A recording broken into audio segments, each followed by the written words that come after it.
नमस्कार मंडळी. आज मोदका घेऊन इले बघा. पाव किलो असधी. पुण्यात ना सगळे मासे किलोवर मिळतात. वाटे पद्धत आपल्या कोकणातच असा मस्त अशी.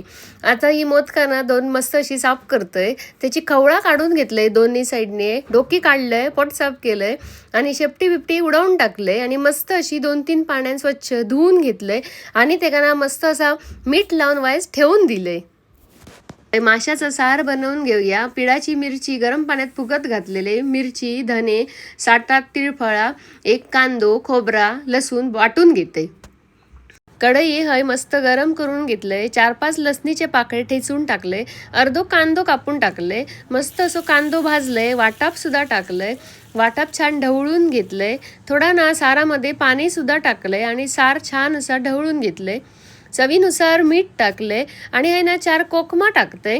कोकमा सुद्धा मस्त अशी ढवळून घेऊया.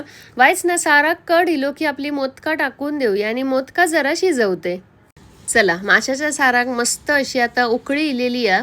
मोदकाला बारीक असल्यामुळे ती लवकर शिजतात आणि जास्त ढवळायची पण नाही, नाहीतर ना ती शाप तुटान जातील. बघा आपल्या मोदकाचा सार कसा मस्त असा रेडी झालेला. कलर सुद्धा छान इलेलो हा आणि तुम्ही मला कमेंट करून पण सांगा आपल्या मोदकाचा सार कसा झाला आता. आणि जर तुमका माझे रेसिपी आवडत असतील तर माझा चॅनल पण फॉलो करा. धन्यवाद.